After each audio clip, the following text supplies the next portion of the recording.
Ya sheria mpya za mbegu nchini za mwaka 2012 na mwaka 2016 yamefika katika Mahakama Kuu ya Machakos, ambapo kesi ya kupinga mapendekezo hayo inaendelea kwa sasa. Kulingana na mashirika hayo ni kwamba baadhi ya vipengele kwenye sheria hiyo vinakandamiza wakulima wa mbegu za kiasili nchini na kutowapa ruhusa wakulima wa mbegu hizo kuzihifadhi. Mwandishi wetu wa habari kutoka kaunti hii Nicholas Mbai yuko katika makao ya mahakama hiyo na anatuarifu zaidi. Naam, shukran sana na kupata vizuri kutoka hapa katika kaunti ya Machakos, ikiwa tupo nje ya mahakama ya juu ya Machakos, ambapo kesi ya sheria ya mbegu hapa nchini inaendelea kwa sasa. Muda mfupi tu ulioanza iliweza kutaka damu, ikiwa ni kesi ambayo imeweza kuwasilishwa kupinga baadhi ya vipengele kwenye sheria hiyo kuhusiana na masuala ya mbegu nchini, ambapo sana sana wakulima wa mbegu za kiasili wamekuwa na malalamishi kuhusiana na baadhi ya vipengele ambavyo kuwa pale kuhusiana na masuala nzima la mbegu. Na ili kuweza kuzungumza, kuweza kufahamisha mengi zaidi ya swali ni vipengele vipi ambavyo vinapingwa ama ni vipi ambavyo vinaathiri baadhi ya wakulima, nimeweza kupata mmoja kati ya mkulima na pia mtetezi wa mbegu hapa nchini. Karibu sana Bwana Maingi, tufahamishe jina lako kwa urefu alafu tuendelee.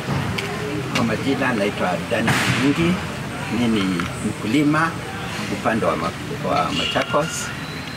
Na mimi pia ni mwanasayansi na ni breeder. Nimefanya hiyo kazi kutoka science, kutoka policy na kutoka Bwana Maingi, ningependa kufahamu leo umefika kotini. Ni kesi ambayo imekuwa tangu mwaka 2022.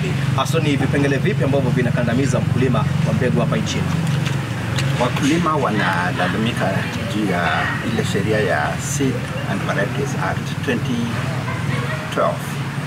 Wakati huo tengeneza hiyo sheria ilipinga Constitution of Kenya Article 11, ambayo inasema kwamba all genetic resources, whether they are animal ama ni mbegu, they are protected and belong to the people of Kenya. Na kwa hivyo parliament lazima itengeneze sheria ambayo itaangalia masuala ya rights za wakulima. Sasa wakati alifanya hivyo, amendment ya 2016 haikuingia vizuri sana. Ni kama bado corporations wako na nguvu na bado wanatengeneza ile vipengele. Kwa hiyo hata 2012 sheria kusema kwamba wakulima, if you are not registered, if you are not certified, if you don't have any certified seed, you cannot sell, exchange, save or even plant any of your seeds. Na kufanya hivyo ni hatia ambayo inaweza kupatia hukumu ya milioni 1 na 6 months or 2 years, sorry.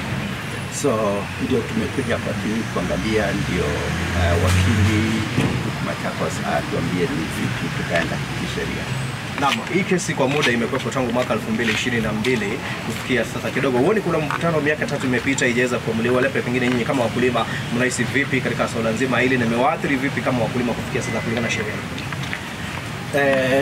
Hii kesi imekuwa kule tangu 2022, lakini pia kumekuwa na mabadiliko ya judges na justice na nani, na pia limekuwa na watu wengine wamekuwa very interested kama Law Society of Kenya na wengine ambao hakuingia, like the Christian Society of Lawyers of Kenya pia wamepingwa. Sasa shida iko hivi kwamba hii sehemu ambayo inaguzia katiba ni kubwa sana, na tumeona even other countries like Ecuador na Mexico wametetea wakulima sana, the small farmers. Maana